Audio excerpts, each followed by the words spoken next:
What's up, Basement Dwellers? Welcome to a brand new podcast here at Basement Protocol Pods. I'm your host, Chris the Dace Man Dace, and I'm being joined by the former Jersey Bullies, Mr. Tyler Fried. Hi, Dad. And Mr. Erik Burruezo. Hey, what's going on? So the new podcast is Philly-centric, and we are the new Jersey Phanatics, and we'll be covering all things Phillies on this podcast. And on today's episode, we're going to be talking about the 2023 season. The ups, the downs, and a couple of our all-stars, who we're seemingly trying to get rid of. Anyway, the first thing we're going to talk about tonight here on the Jersey Phanatics is the off-season moves. So we're going to go in the Wayback Machine to about a year ago from when this is recorded to talk about the off-season moves Mr. Dave Dombrowski made. So the first thing I'm going to ask you guys, and we'll start with you, Mr. Burruezo. What was your favorite acquisition in the 2023 offseason? Oh, well, it had to have been Trey Turner. I was begging for him to get signed by us. I was praying that was actually going to happen.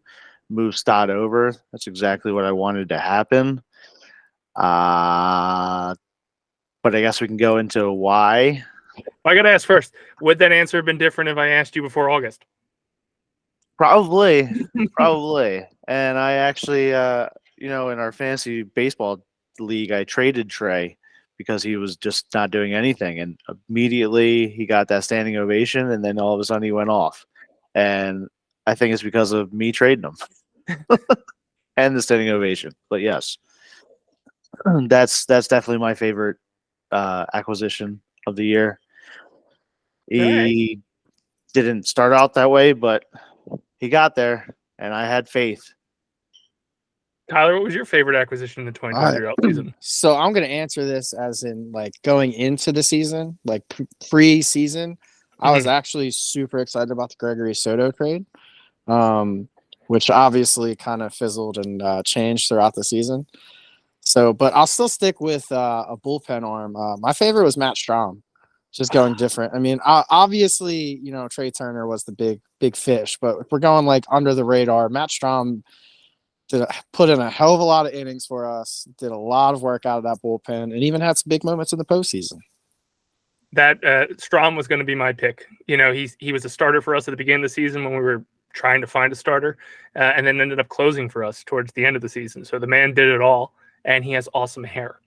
But I want to touch point on that Gregory Soto trade with the Detroit Tigers, whereas apparently Dave Dombrowski's farm system.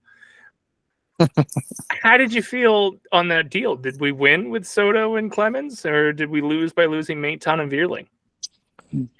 I mean, me personally, I feel like we still won because, I'm pretty sure Vierling was hurt most of the season. So if we're just going off of last season, Soto stayed healthy. He gave us, he definitely turned it back on towards the end of the season. I feel like his numbers kind of evened out a little bit better. And didn't they designate for assignment Maton? So yeah. I feel like we won that just for that specific part of the trade alone. Yeah, Erik, what's your feelings on the trades? No, I tend to agree. I was very happy with the trade. I thought at first it was just going downhill, and because all of a sudden Maton was hitting home run after home run for Detroit, so I was like, oh shit. What the hell did we do? And then Vierling was hitting home runs, and I'm like, oh no. And Soto was getting shelled.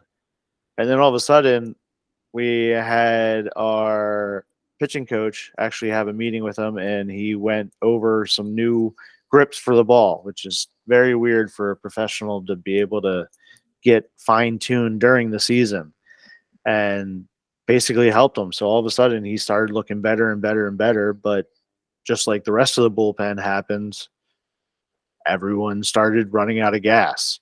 And whose fault was that?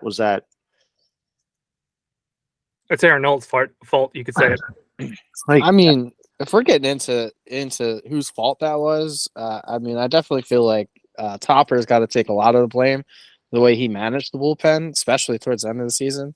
Because he was just, you could see guys were gassed, and he was just throwing them out there every single time, just letting them get lit up. Where it's like, okay, maybe we should call up some younger arms, let them take some innings away from these guys, because we weren't in a huge like need to clinch because we kind of were in a decent spot. So I felt like we could have called up younger arms and let those older guys kind of rest a little bit more, so they could have had a hopefully stronger finish in the postseason. Well, I think we've hit on it a little bit through talking through those trades that happened in the offseason, as well as, our arms getting gassed by the end of the year. So this is the second consecutive season where we've had miserable Aprils, miserable Mays, and don't really get fired up until Schwarber starts gassing in June. Why do you think it is the Phillies are so late to the game when it comes to firing up for the season? They finish strong, which is the important part, but the start always seems a bit shaky. Tyler, what do you think? Thoughts on that? I mean, I feel like it's just our starting pitching. Our starting pitching never starts off good. It never has. I feel like even the Cole Hamels days, he wouldn't get going until end of May, beginning of June.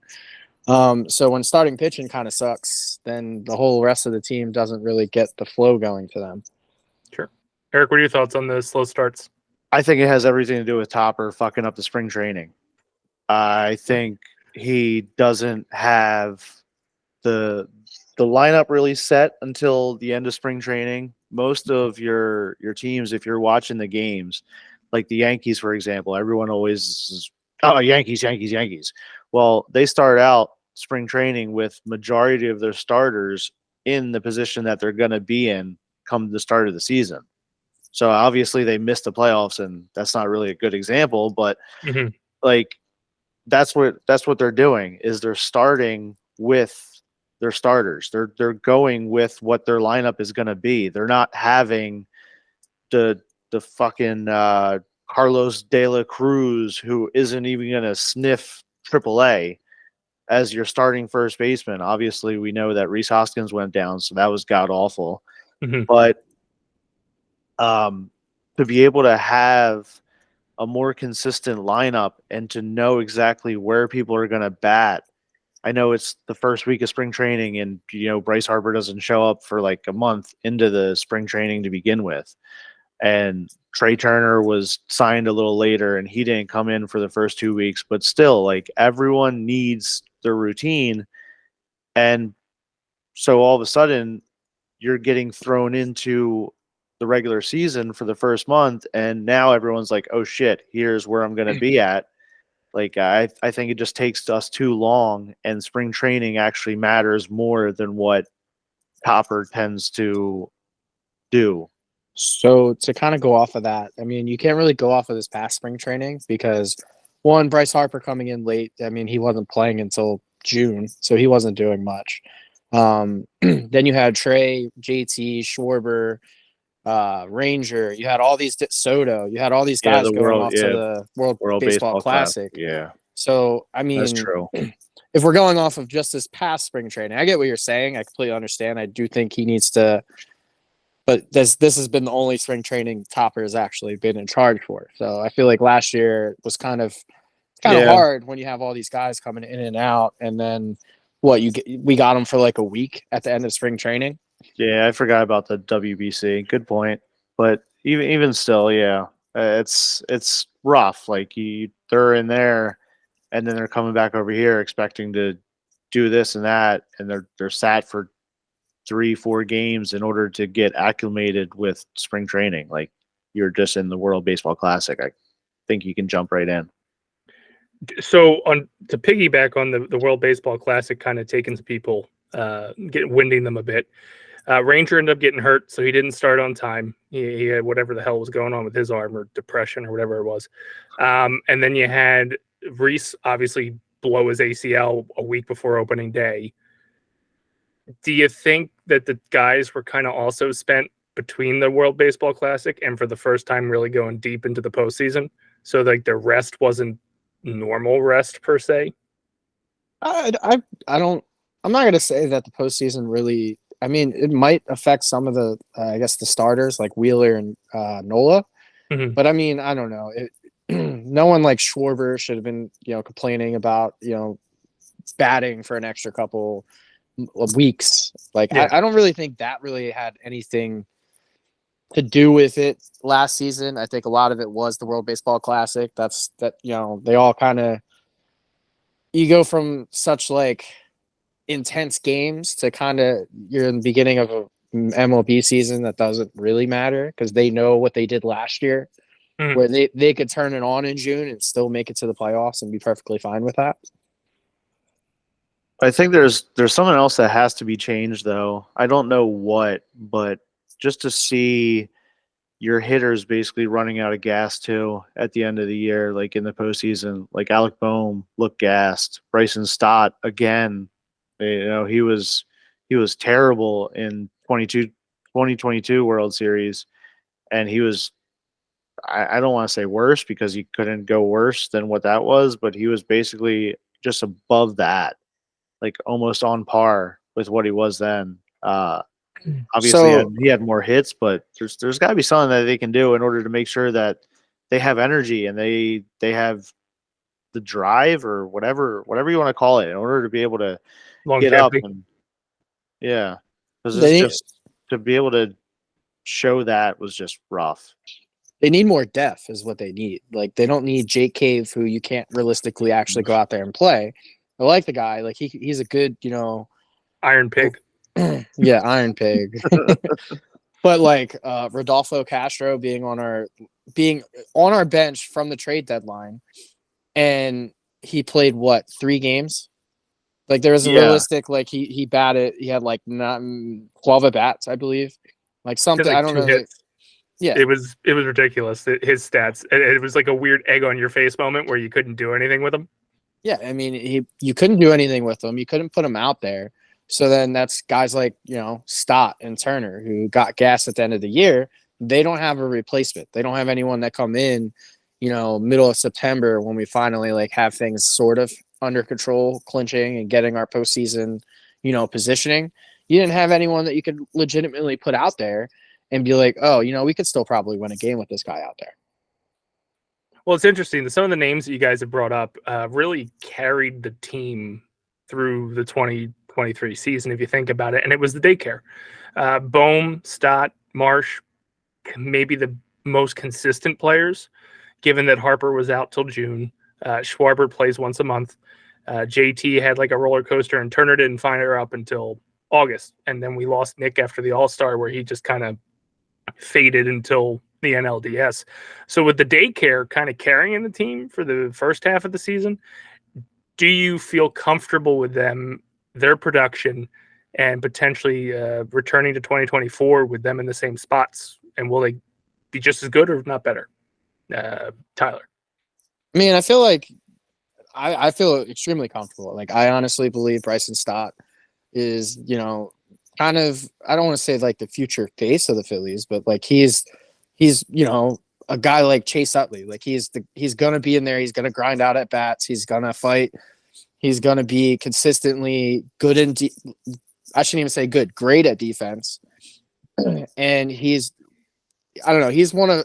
I feel like he's a borderline special player. Like I don't think he's gonna be Bryce Harper type guy, but like he's that, the guys that just kind of sit there and just like grind, just fight through the season, and they just kind of keep you in it. I know his batting average dropped down to like 282 or something, 283, but Yeah. he was at 300 until he had his hot cold spell at the end of August, beginning of September. So he's a right around 300 hitter.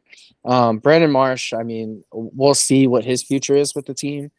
So obviously we have other players, and he was in and out. But I mean, I think Boehm showed the most improvement.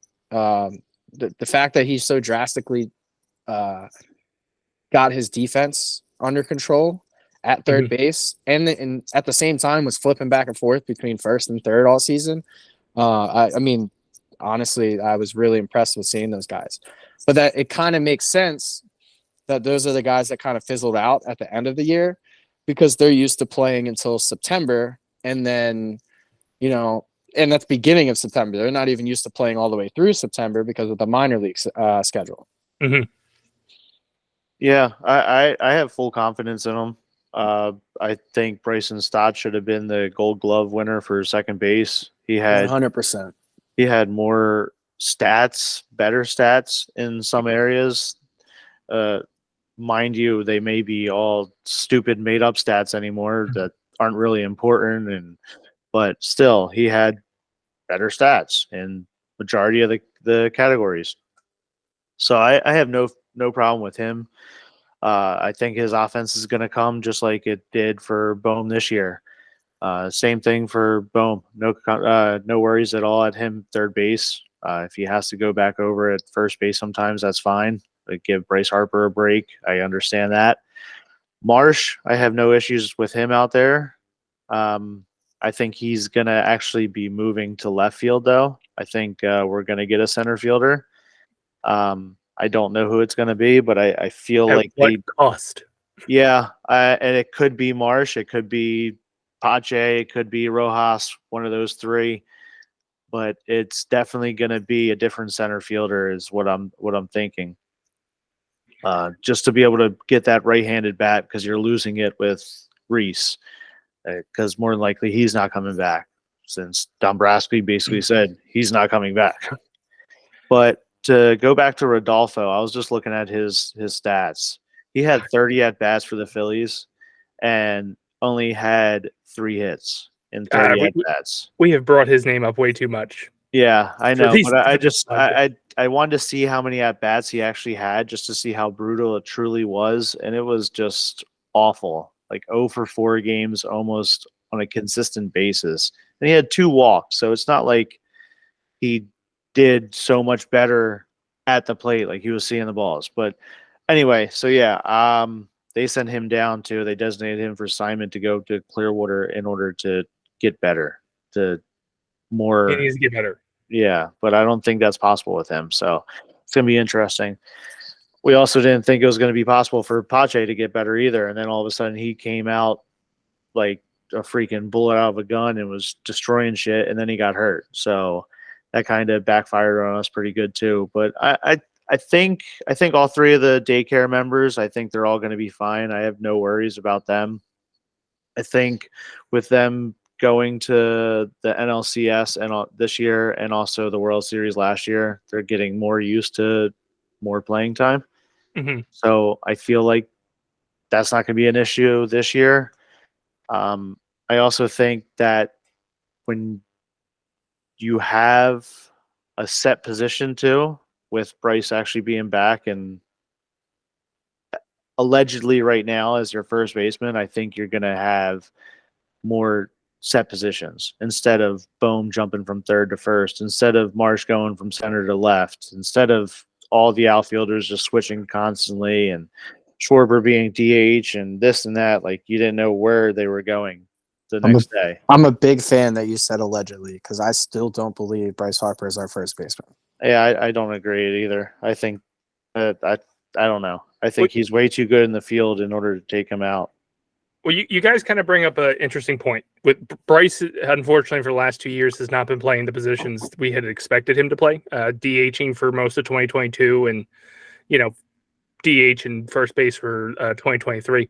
So let's go on a time machine real quick to the offseason of 2022, when we made the signings that we brought in Castellanos, Schwarber, and we pretty much had a game plan of what we were going to do for our fielding. I think, unfortunately, with the Phillies, they have not played their field the way they have envisioned for the last 2 years.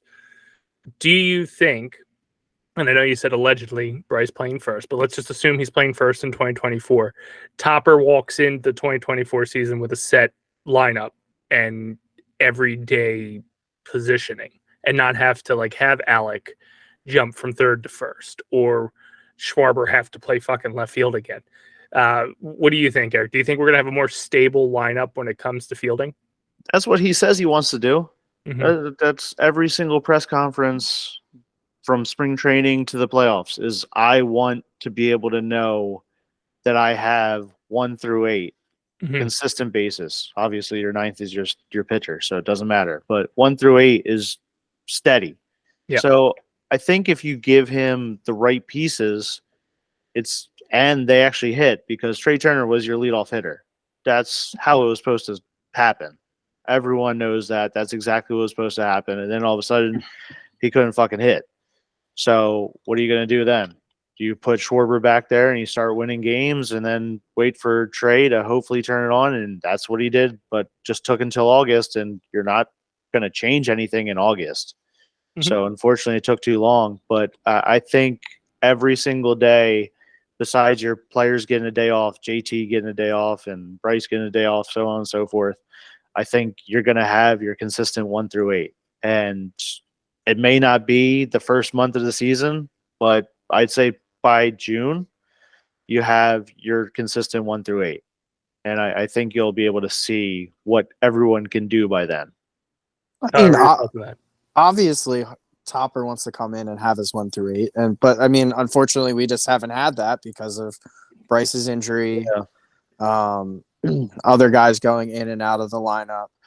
Obviously, Reese this year. That was the big monkey wrench, and that's the reason why we were flipping Boom over to first and all that. I mean, I honestly believe if we go in, you're going to see, if we're going in with the roster that we have now, you're going to see a lot of what we saw in the postseason, where it's going to be, Boom at third, Harper first, Stott, Turner at second, shortstop.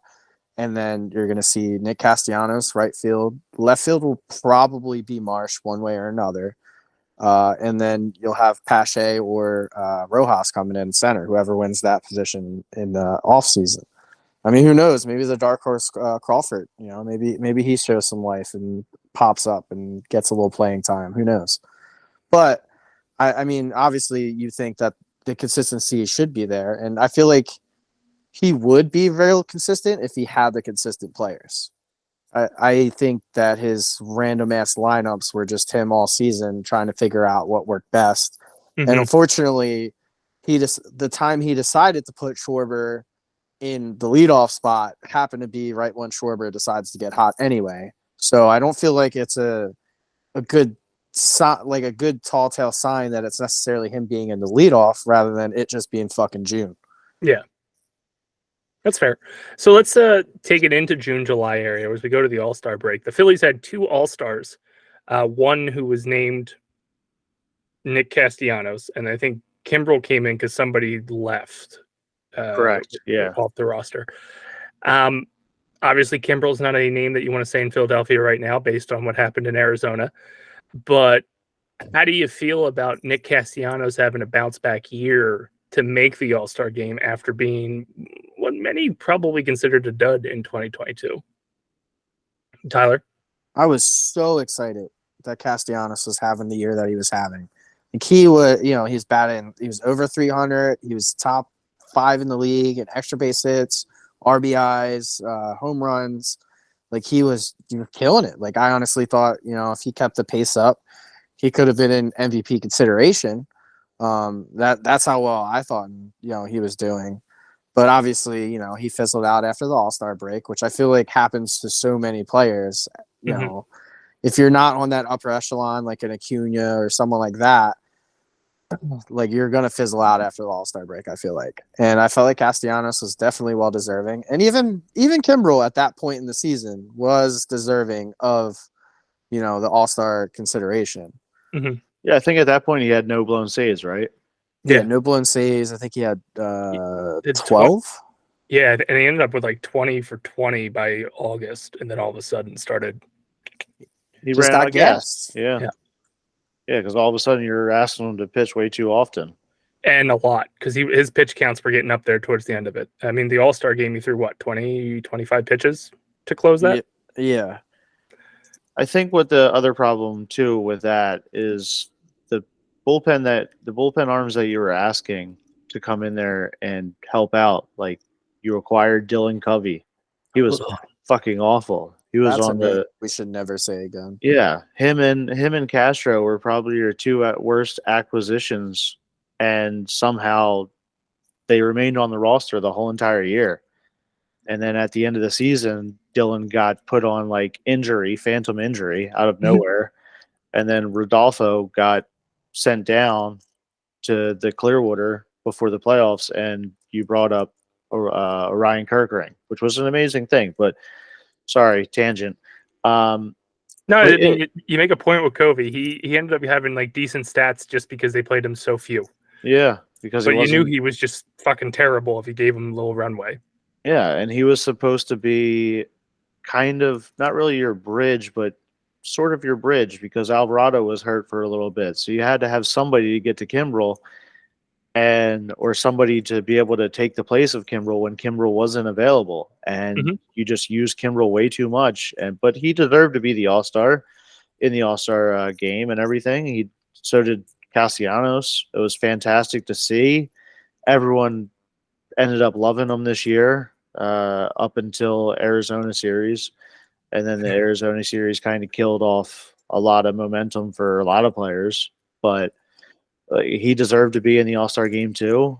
Like Tyler said, he was absolutely amazing for the first half of the year, and I wasn't going to go MVP, but I was thinking comeback player of the year, like Mhm. what Cody Bellinger got, and that's where he was at. He was outstanding every single way. Even his defense picked up. Mhm. He was doing more like last year during the Brave series, like doing that amazing catch. Well, he was doing that consistently. Yep. And it was just exactly what you wanted to see from him to be able to see that he can grow in the position and the city because everyone says that Philly's so tough. So some people can take it, some can't. And it seemed like he grew and understood exactly what the city was. And And to quote him, he fucks with Philly. yeah, yeah. He absolutely understands Philly, and you could tell just by his personality that like he's gonna rub some fans the wrong way just because he's got that nonchalant personality. But I don't know. I feel like that's the Philly personality, in my opinion. Mhm. Just I don't give a fuck what you got to say. I'm gonna do what I need to do and how I need to do it. His interviews were awesome, especially the ones in the playoffs. Like they're phenomenal. His Absolutely interviews phenomenal. and Schwarber's interviews about him were Yeah. phenomenal because it was just too, like why those two got paired up. I don't get it, but it's hilarious. Sticking around the All-Star break, though, Eric, I'll start with you on this one. We made some trades. Again, farming from Detroit. We brought in Lorenzen and sent out, I can't say the dude's name, but that Asian guy, because, until this offseason, we didn't seem to have interest in Asian people. And we also did that god-awful Castro for Falter deal. Don't know who made out in that. What were your thoughts on the All-Star break trading by the Well, I trade think deadline? Falter is in the Japan League, so I think that's where he's heading. Do we talk about his sad moment in the dugout? Oh, dude, he was in Pittsburgh just watching us, just crying. Poor guy.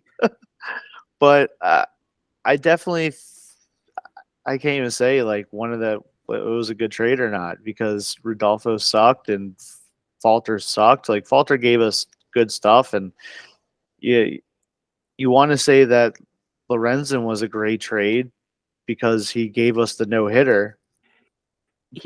I would say he's a fun trade. Yeah, like Not necessarily a good one, but it was fun to watch when he was on fire. he gave us the no hitter, but then they took his shoes to put it in the museum, and ever since he took his shoes, he kind of forgot how to pitch.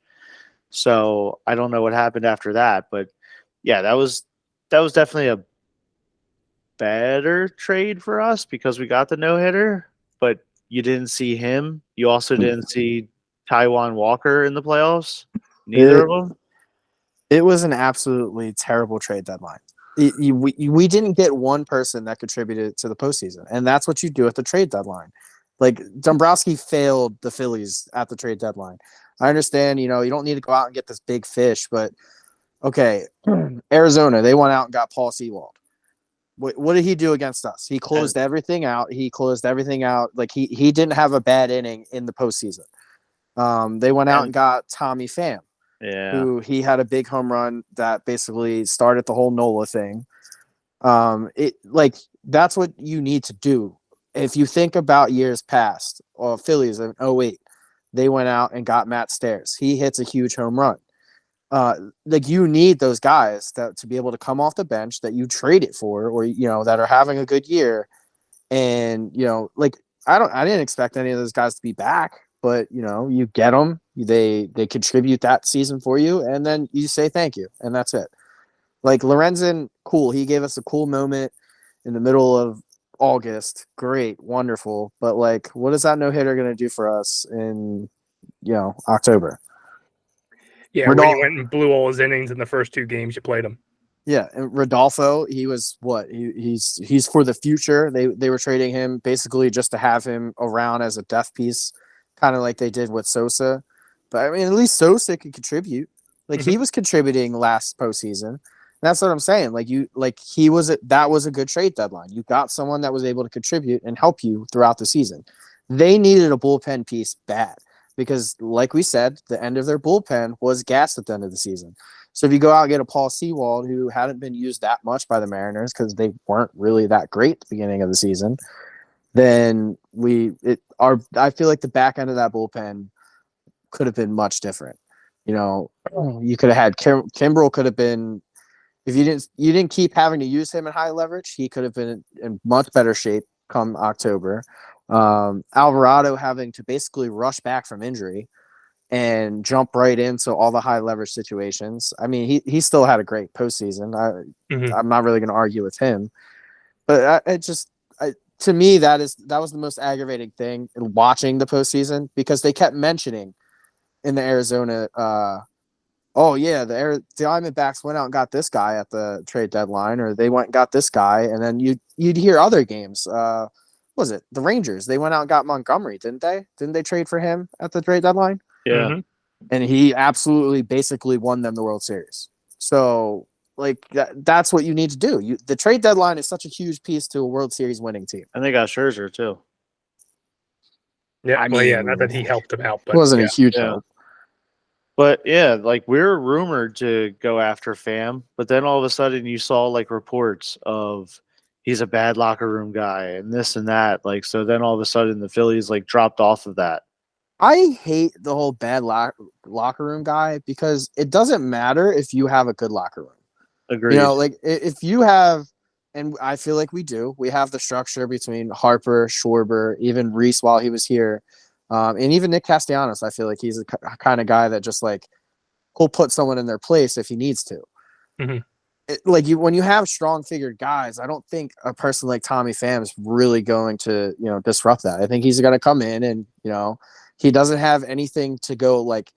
Nothing he's done is better than any of what those guys have done. So he doesn't have any, leverage or pull to say that he can do something better than them. Like, you know what I'm saying? Like to give them issues.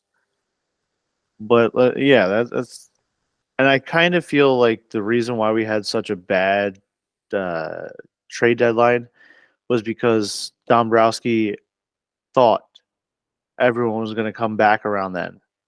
Because you had Sir Anthony out, you had Alvarado out, you had basically all of your players out. So why are you gonna go out and get all these players when you have like 4 coming back?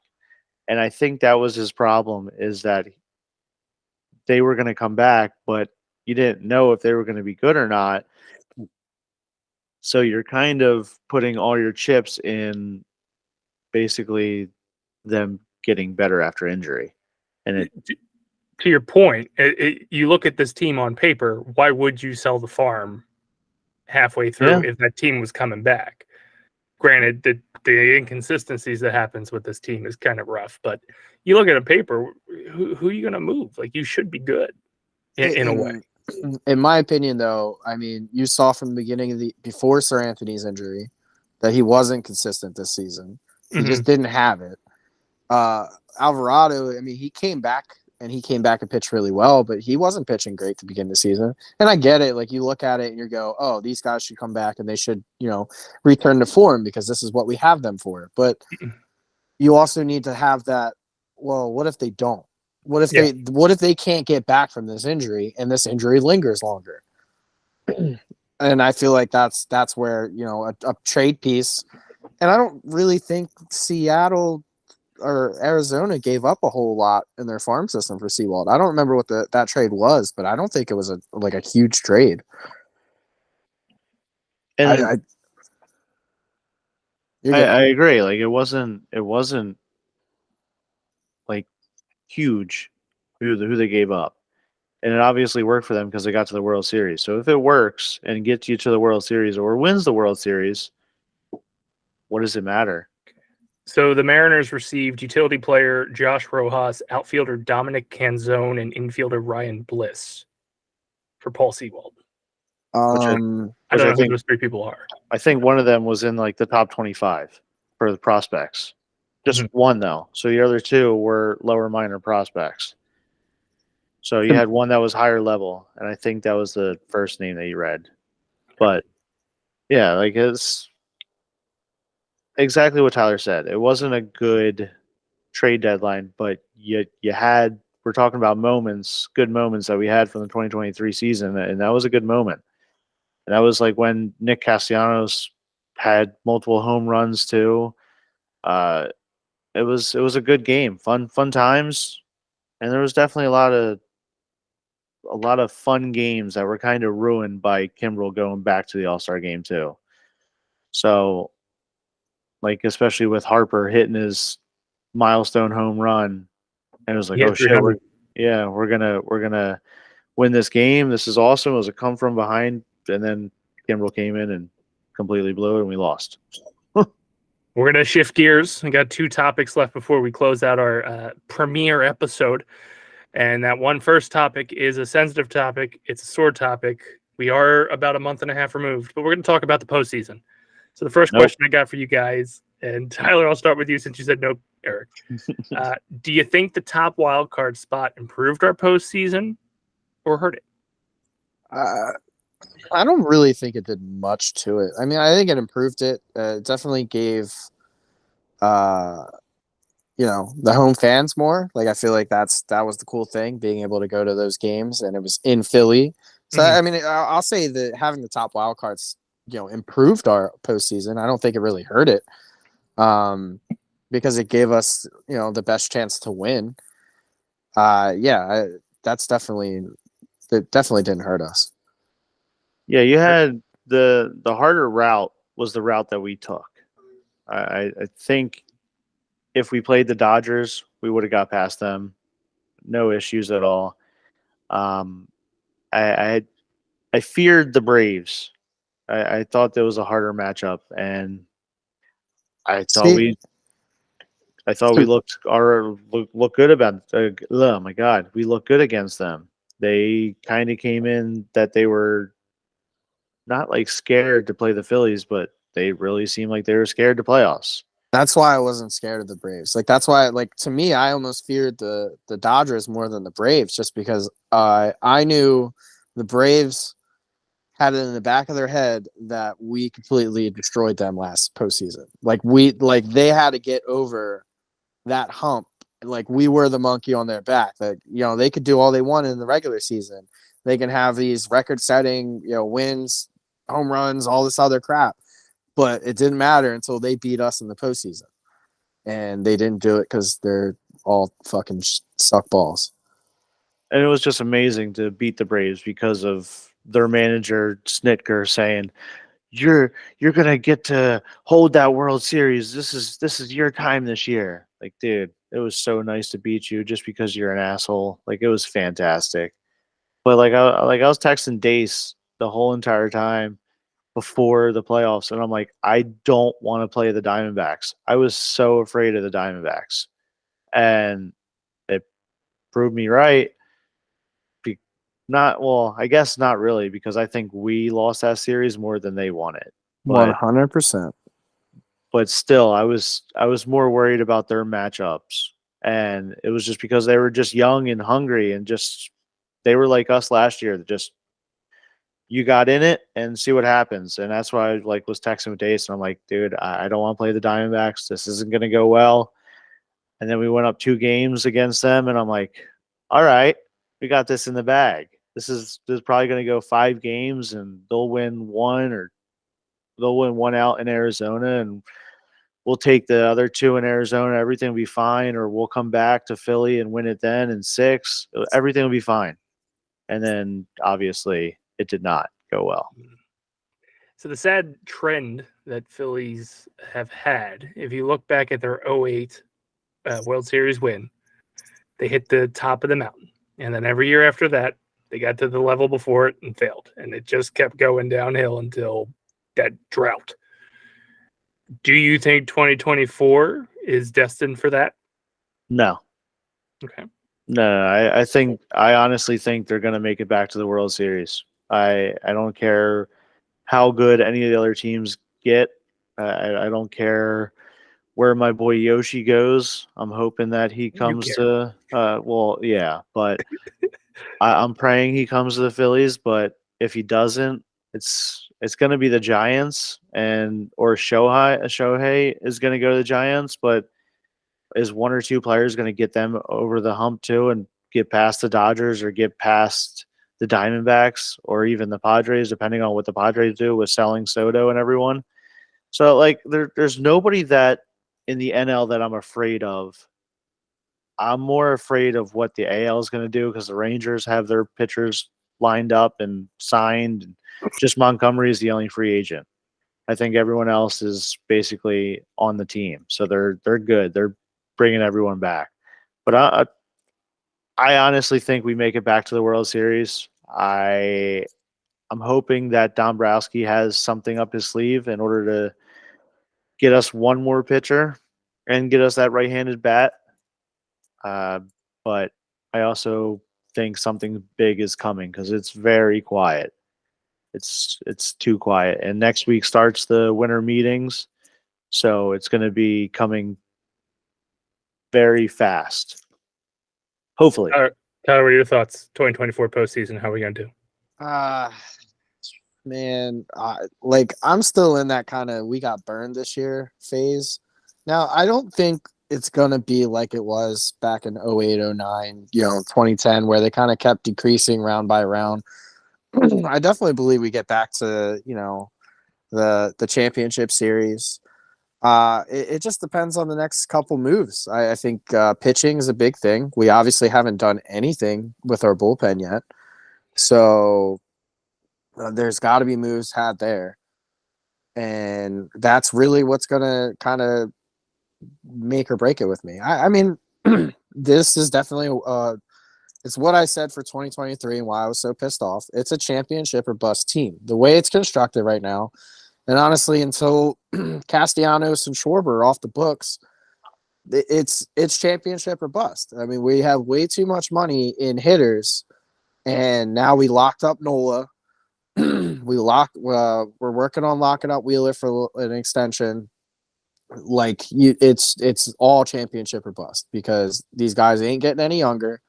It's got to happen in the next 2 years, or it's not going to happen. Expect disappointment. You'll never be disappointed.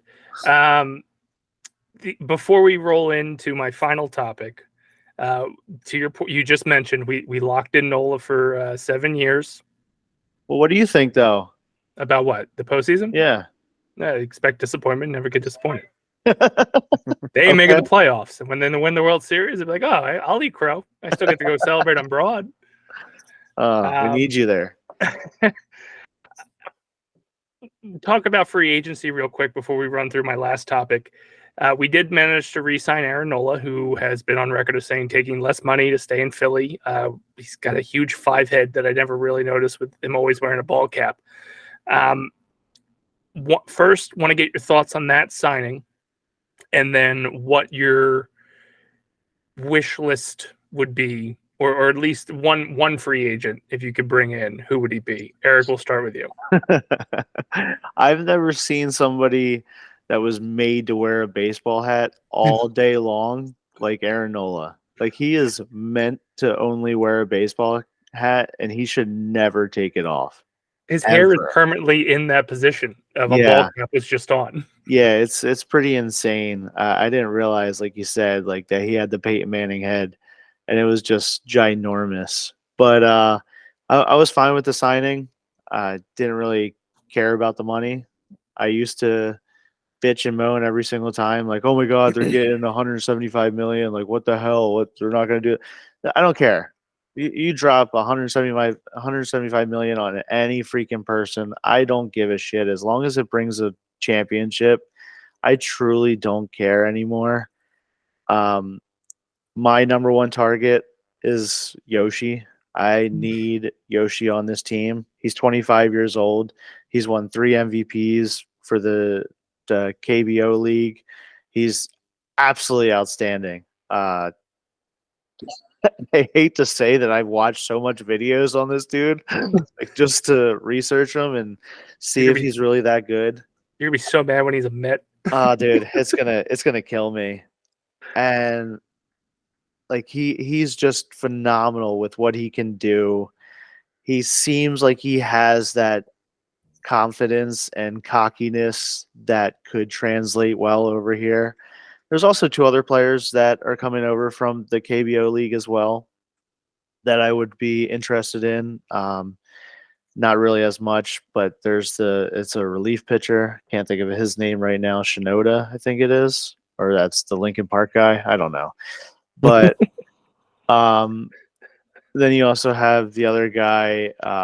His last name is Lee. I know that, but he's a first baseman too, so it could be kind of interesting to see.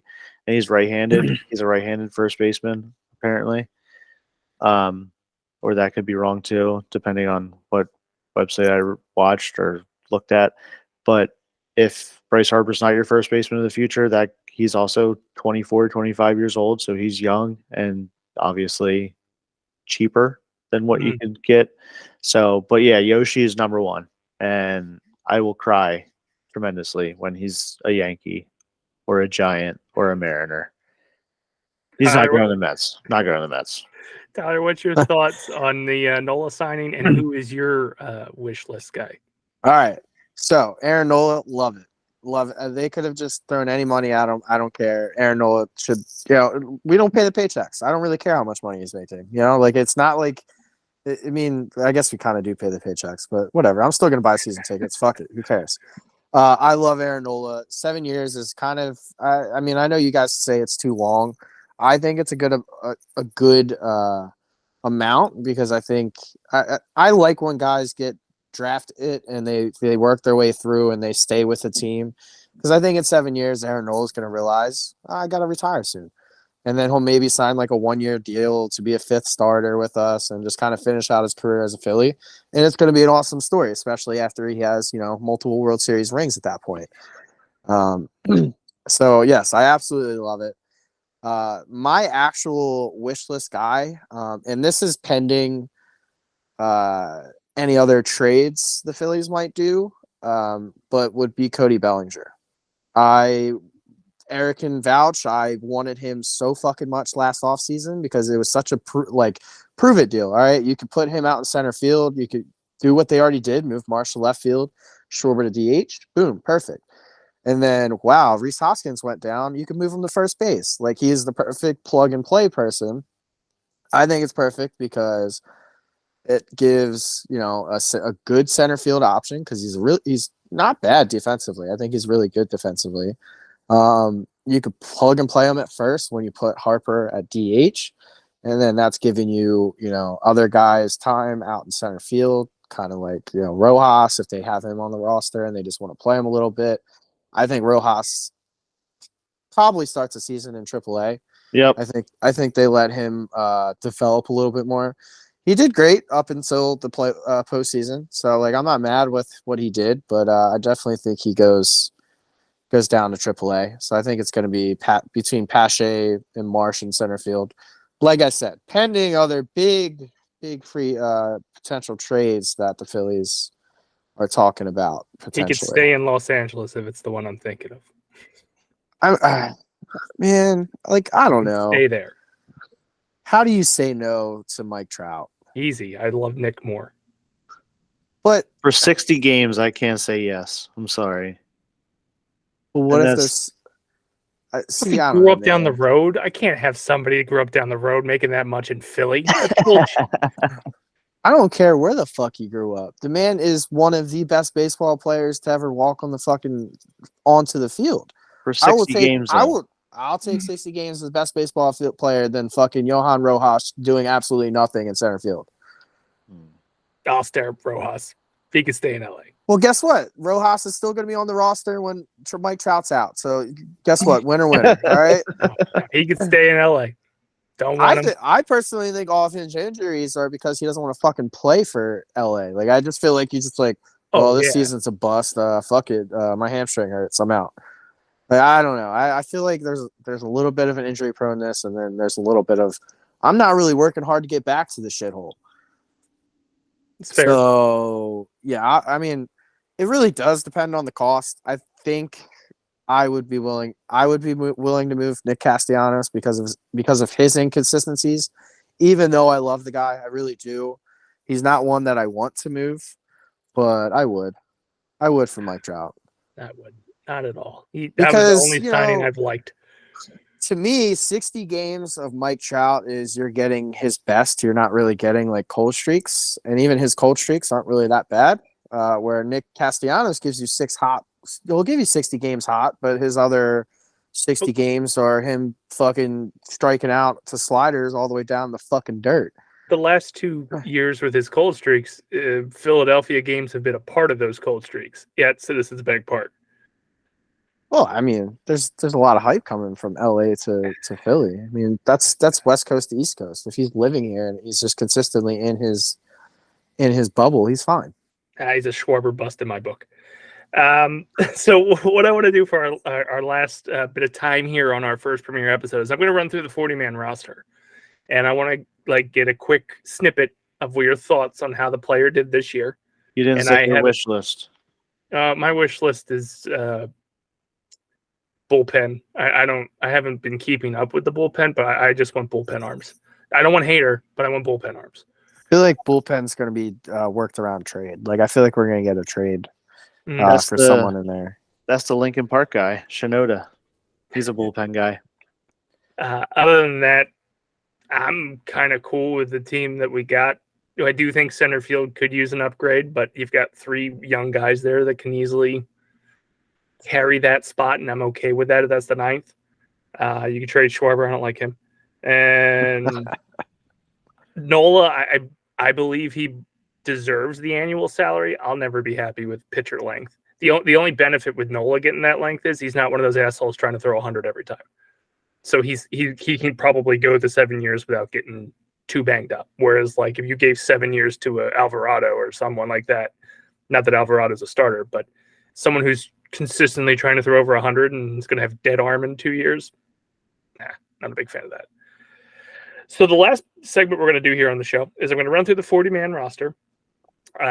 So this doesn't take another hour in itself. Let's try to keep it somewhat short and compact. If you can, I have it sorted by games played. So if you were curious as to who played the most games this year, you'll know by the listing. And number 1, my buddy, Kyle Schwarber. How did you feel about his year? Short recap of 2023, and do you think it'll stick? We'll start with you, Eric.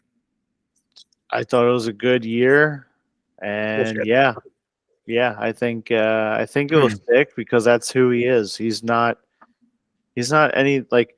Well, I thought he was going to have a better year because they changed the defensive lineups and stuff like that. So I thought he was going to hit more for average instead of being below 200 or below 100 for majority of the year. So I really thought that he was actually going to hit higher, but obviously that didn't come true. But yeah, I thought he had a good year. It's exactly what you expect out of your power hitter. So I didn't think anything more of him. I just thought it was exactly what you're going to get out of it. I think it's going to be the same thing for next year too.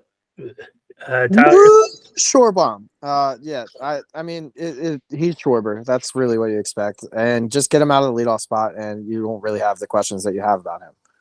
That's it. All right. Next up is Nicky Castellanos. Eric, Man, or Tyler, go ahead. Nick Castellanos. I mean, good first half, terrible second half. Good first half of the postseason, terrible second half of the postseason. Just figure his shit out. That's it. More consistency. That's what I want to see out of him. Consistency. Eric. Yeah, more consistency, but I also don't think that we're gonna have to worry about it because I agree with Tyler. Shut He's your gonna be face. gone. Shut your face. I really think he's gonna be gone, dude. Sorry. Shut your face. Next up is Trey Turner.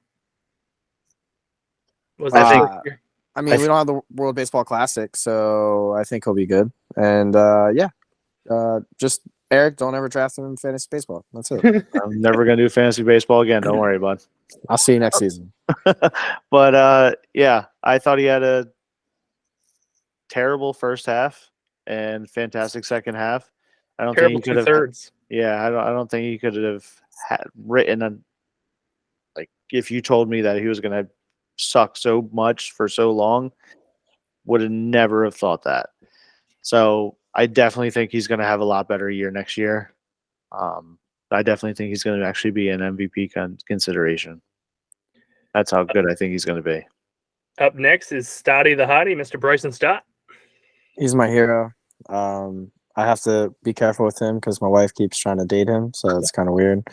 But no, he's my hero. I love him. He's my favorite player. So he does no wrong in my eyes, and he should absolutely be the leadoff hitter next season. Well, that's interesting. But yeah, I agree. Not the hero part or the wife loving them, but I agree that he had a really good year up until the Diamondbacks series. But other than that, yeah, I think he's going to come out and do the same thing, probably even better, just because he's seeing the ball really well. Next up is the man who's going to steal my fiance, Mr. Alec Boehm. Yeah, he had an amazing year this year. Again, up until the postseason, but he was on a tear and on fire, and all of a sudden, I think like a light switch went off. Like you realized, holy shit, this guy can actually hit for power. He put on 15 pounds of muscle before the season even started. He was looking freaking huge in spring training, and you could see that he was seeing the ball really well, and he was defensively the same thing. So I think he can only get better from what he did last year. So yeah, I think he's gonna have a good year this year. He could potentially be in MVP consideration too, depending on how well he's hitting, obviously. But yeah, I definitely think he could be there too.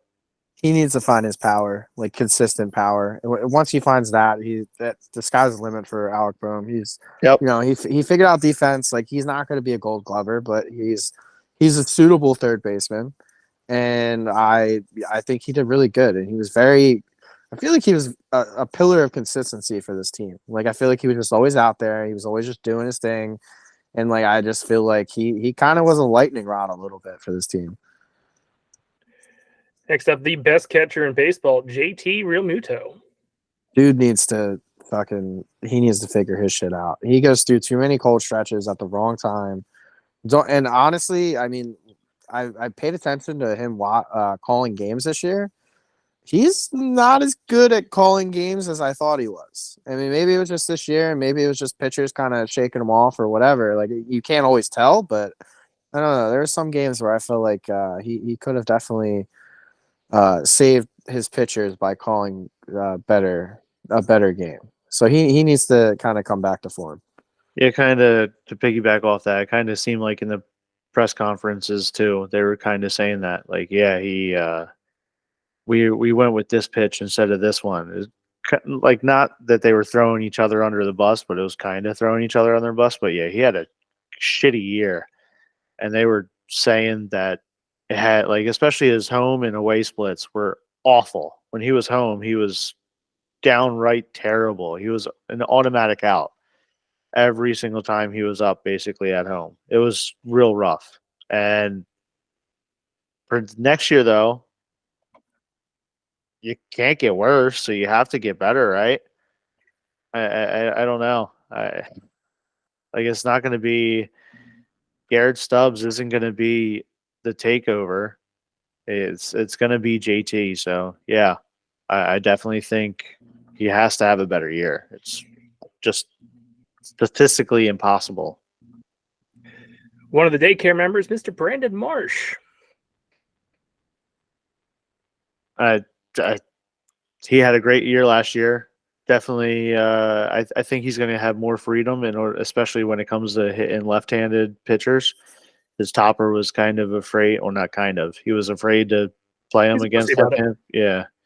So yeah, I definitely think he's going to do better with more consistency and know that hey, it's going to be a left-handed pitcher, and I'm going to be out there. So yeah, I definitely think he's going to have a better year. He had a good year. He needs to stay out of those strikeout stretches because I feel like when he strikes out, he then strikes out like 10 times in a row, and it's just all the time. And if he could, fizzle them down a little bit, just make the contact like he was doing so well at least early in the season, I think he can improve. He might be one of those like big jump guys that you could see. Yeah. Next up, Mr. MV3, Bryce Harper. I mean, do we have to say any more than Bryce Harper? I mean, he's just Bryce Harper. I'm excited for a full year of potentially and hopefully, knock on wood, healthy Bryce Harper. Like that's if you get that, you're getting an MVP year. Like you're gonna get someone who's potentially out there, giving you 40 and 100, which is perfectly fine with me. He could do that as especially if he's going to be our first baseman. He's got to be putting up them power numbers. Yeah, it's exactly right. He's full year it's gonna. I think it's gonna be real special this year. I think he has this drive that obviously last year got to the World Series, they lost. This year got to the NLCS, lost. So I think he's gonna have an incredible force this year in order to make something really special happen. So yeah, I think it's going to be a really good year for him. Well, I'm going to spice it up. I'm going to do our starters, and then after we get through the starters, we're just going to do one-word associations with the rest of the team. So let's start with Mr. Zach Wheeler. Stud. He's just a workhorse. He's a stud. I feel like he was just quietly really good this season, and I appreciate everything that he did for us. Yeah, I think he's going to have a better year too because he didn't have to pitch as many innings as he did in 2022, obviously because of a whole series extra. So yeah, I think he's gonna be more fresh. Mr. Aaron Nola. I mean, he just got paid, so he better show the fuck up. That's it. Yep. I mean, he had a down year. He definitely wasn't his best. But the beautiful thing about Aaron Nola is when he has a down year, he comes back with like a really good year. And that's why I'm glad we re-signed him. I don't care about the 7 years. I care about this year because I feel like if he signed somewhere else, he's winning the fucking Cy Young. Yeah, he got paid. I have no qualms or anything with what is going to happen this year. I think he's gonna be back in the top 5 for Cy Young consideration. Him and Wheeler are going to be battling it out for top 5. Next up, Ranger Suarez. I mean, it's just Ranger, bro. He just goes out there, cold motherfucking blooded all the time. He showed up big in the postseason, and Topper needs to give him a longer leash. Like I don't understand why. I mean, I get it. You look at the numbers, and apparently the third time through he gets beat up, but I don't know, man. I don't feel like the numbers necessarily match when it comes to the postseason all the time. Mm-hmm. Yeah, I think he's going to have a better year, especially because he sat for a good portion of the beginning of the season. So I think it's not going to take him as long in order to get acclimated to the season. So yeah, I think he's going to have a better year. Mr. Taiwan Walker. He's going to be trash. I just think that signing was just awful. I was kind of excited about it at first, and then again, I like to go down the rabbit hole of watching YouTube videos, and just his YouTube videos are just awful. Like when he gets in his slumps, and when you have over 12 ERA in the first inning of almost every start that you have, like I don't know. Zero faith in him. I mean, we won 15, 16. I don't even know how many games, but 15 plus at least with him starting. I just think it was, you knew what you were getting. Like if I had to go one word, it was consistent. You knew you were getting a shit first inning, and then he would show up for the next 4 to 5 innings, depending on the day. I don't know. You're getting a consistent start out of him. He's perfectly fine as a 4 to 5, starter, in my opinion. Like I'm not mad with he's my fourth or fifth guy. Like he's perfectly fine in that situation. And then the surprise number 5 for this year, Mr. Christopher Sanchez. Oh yeah, he's a really good pitcher. And I think if he is able to stretch out for longer innings and more time, I think he's definitely going to be a surprise, and he's going to take over like the third or fourth spot in the rotation. I unfortunately, I don't know. I mean, he had a good year, but I kind of think that he's going to fall into that Bailey Falter role where he comes out next year, he's a fifth starter, he struggles a little bit. They're not going to give him a long reign. They're going to drop him as soon as they can and put someone else up there if they have someone else. So I don't know. I think Sanchez ultimately ends up as a bullpen guy. As of right now, they don't have anybody else that they can bring up, though. That's the issue. They have Griff McGarry or McGarry, whatever the hell you want. I can't remember the pronounce McGarry. But they said that he's not ready to come up. And obviously Painter, who was your number one relied on person that was supposed to start this year. That was the other thing with Dombrowski. He had too much faith in the people that were either too young or what, but I think that was a major problem. He should have went out and got another starter instead of relying on the 19-year-old kid. All right, now we're going to do the speed round. I give you a name, give me one word association. So we're going to go with Edmundo Sosa. Trade. Lazy. Okay, Craig Kimbrell. Fuck him. Is he still signed for next year? No, he's gone. We're going off. We're going to the 2023 recap. Okay. Fuck him. Yeah, trash. Gregory Soto. Super. Potential. Jake Cave. Bench. Get January away. 2 words. Get away. No, I'm going to go with January 6th. Like, if we can fuel that rumor, the show can take off. Johan Rojas. Yeah, I don't know. One word, defense. I don't know. Yeah, I was gonna say defense. Excellent defense. Sir Anthony. Figure your shit out, bro. Faith. Matt Strahm. Stud. Workhorse. Jeff Hoffman. Surprising. Amazing. Cody Clemens. Bench piece. Steroids. Christian Pache. He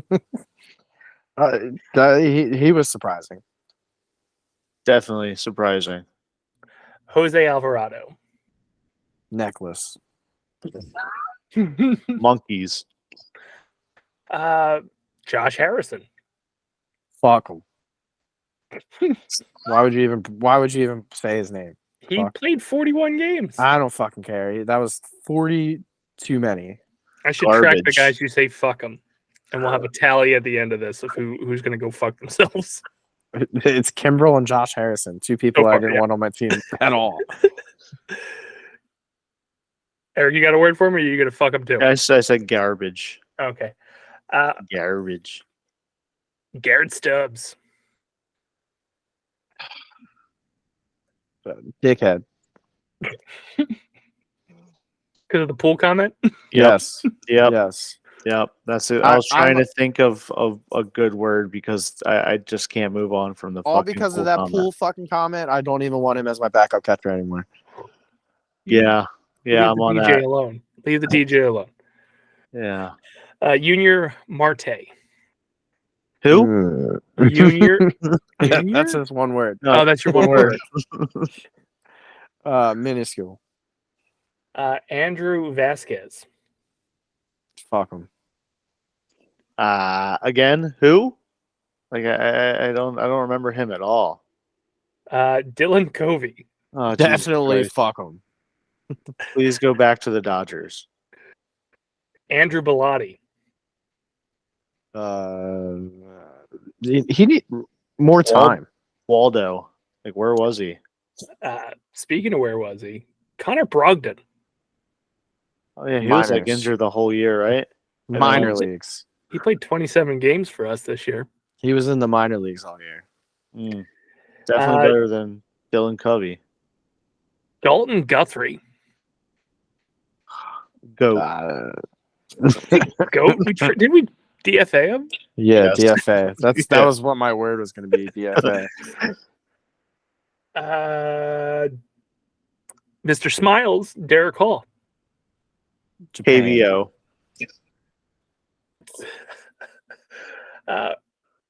Rodolfo Castro. Jesus Fuck Christ. him.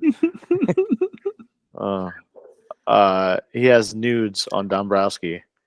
Clearly, on that phone that popped out of his ass. Yeah. Luis Ortiz. I I feel bad for him. wasn't he was just the He's Oh, the guy that got called up for double headers. that's what I was about to say, double Yeah. header. Yeah, he was brought up for them and then got shelled in every single one. So shelled. Drew Ellis. He was like the first baseman, right? For like a couple. Unmemorable. He played 12 games. So yeah, I think he played. He played third and first. He came Yeah. up early in the season. Michael Lorenzen. Trash. No hitter. Good for the other team. that Yeah. he came from. Mr. Bailey Falter. Sad. Luscious hair. That he cut off. So sad is an appropriate word.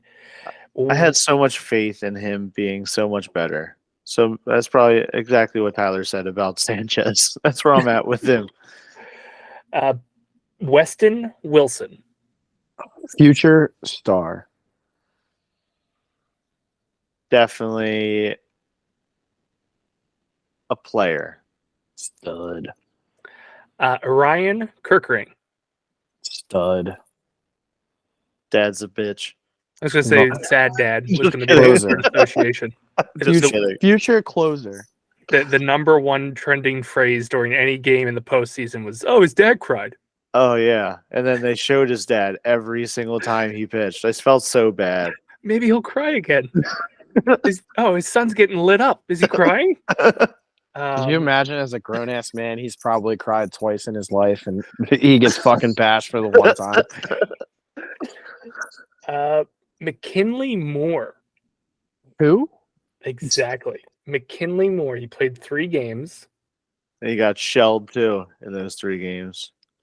He's a pitcher. You're right. Kind of looks like Jarrett from BPP.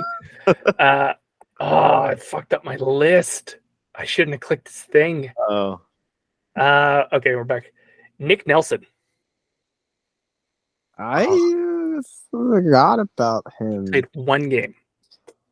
Yeah, he That's was just good. surprising. He had a lot was- last year. Yeah, he was good last year, wasn't he, for a little bit? And then all of a sudden he trailed off. So tank. Michael Plasmeyer. 1 game. Rookie. Goat. Do you remember who he is? Nope. Nope. And Eric Ullman played 1 game. Yep. Uh-huh. That 1 game was probably just a doubleheader. He played for the Cubs in 2022. I was And he probably too drunk for that one game. And then last, with 0 games, Mr. Reese Hoskins. Oh, sad. Beers. I- Because his I- wife bought beers for everyone last year. I want him. I still think he comes back. I don't know why, but I think he comes back. No shot, dude. No shot. I mean, all you got to do is just put Bryce out in the outfield, and you just sign him as first baseman. 1-year deal. Prove it. Fuck it. Cody Bellinger, comeback player of the year. Could do the same Especially- thing for him. Especially if you go and trade for Mike Trout over there. If you're putting Nick in left, I'm happy with it. Well, that's going to do it for our first episode of the Jersey Phanatics, where we did the 2023 recap. We hope you enjoyed. Our next episode will be a Phanatics focus, where we take a look at Chase Utley and his bid for the Hall of Fame in 2024. The fucking man. So for the Jersey Phanatics, formerly known as the Jersey Bullies, I've been Chris the Dace Man Dace. He's been Tyler Fried. Peace out, dog. He's been Erik Burruezo. Bye-bye. And similar to Potter Nerd, I don't have an outro. So Basement Dwellers, stick to the protocol. We'll see you next time. Do, do, do, do, do, do, do.